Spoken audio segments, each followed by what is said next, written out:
Bonjour Evelyne. Aujourd'hui, on s'attaque à une question brûlante, on peut dire.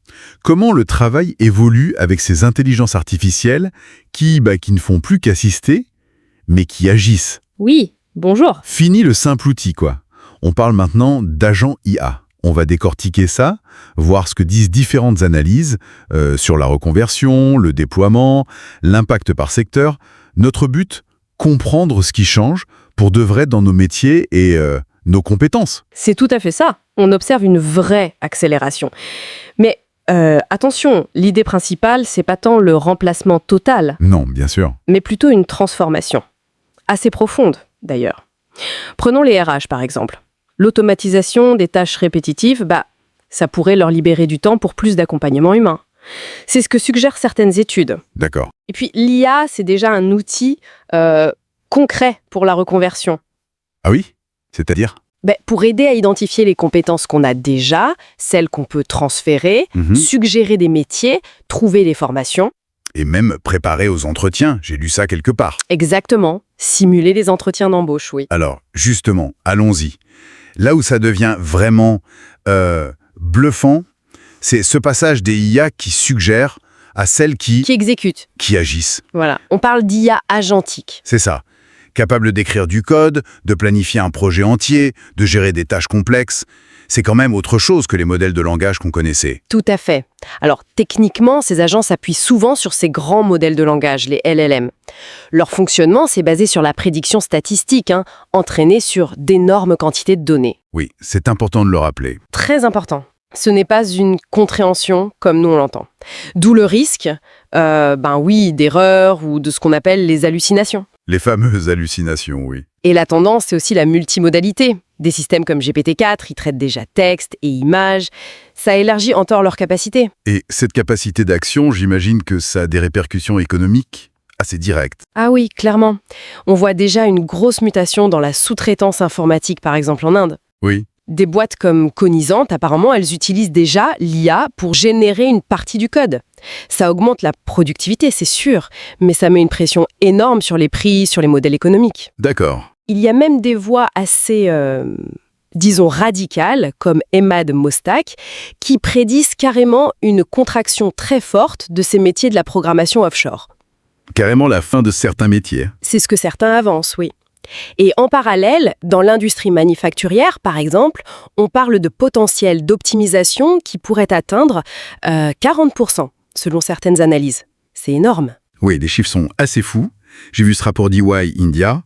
38 millions d'emplois impactés potentiellement d'ici 2030. Presque un quart des tâches qui seraient automatisables. Et c'est là le paradoxe, Oui. c'est qu'en même temps, 97% des entreprises se plaindraient d'un manque criant de talents IA. C'est incroyable, non? Effectivement, la vraie crise immédiate, c'est peut-être plus cette pénurie de compétences pour piloter tout ça que la disparition des emplois eux-mêmes. C'est ce qui ressort de plusieurs sources. Alors, face à ça, face à cette IA qui fait de plus en plus, qu'est-ce qui nous reste à nous, les humains? Quelle est notre valeur ajoutée? C'est tout le changement de perspective. Ce qui devient crucial, c'est notre capacité à poser les bonnes questions à l'IA, le fameux prompt engineering. Mais aussi la pensée critique pour évaluer ce que l'IA produit, la créativité pour imaginer comment l'utiliser, et bien sûr le jugement éthique. Ça devient central. Et on parle même d'un retour en grâce des sciences humaines. Oui, c'est intéressant, parce que le langage naturel devient l'interface principale avec ces machines. Donc bien maîtriser le langage, avoir une pensée structurée, philosophique même, ça redevient très précieux. La curiosité, la sagesse, ce sont des qualités clés pour demain. D'accord. Mais comment on s'assure que ce déploiement, il se fasse bien, de manière humaine, pas aliénante? Alors là, le point clé qui revient partout, c'est l'approche centrée sur l'humain et le dialogue social.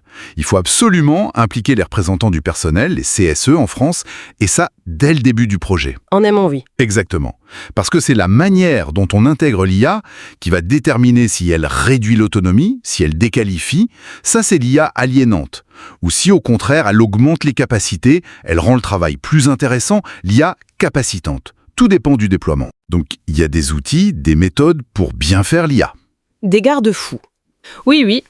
Il existe des outils d'autodiagnostic des risques, comme ceux de Laboria par exemple.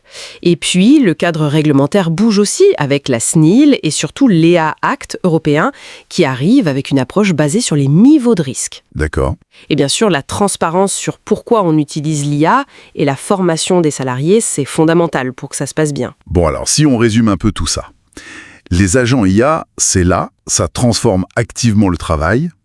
L'automatisation avance, oui, mais crée aussi un énorme besoin de talent pour la gérer. C'est ça. Et nos compétences spécifiquement humaines, savoir poser les bonnes questions, le jugement éthique, la créativité deviennent encore plus importantes. Et le déploiement doit être réfléchi, concerté et centré sur l'humain. Exactement. Et ce qui est fascinant, je trouve, c'est comment tout ça nous pousse à repenser la valeur même du travail. Si l'IA fait de plus en plus, quelle place, quelle reconnaissance on va donner demain au fait de penser, de ressentir, à l'intuition, à la collaboration entre humains? C'est peut-être ça la grande question que ces technologies nous posent.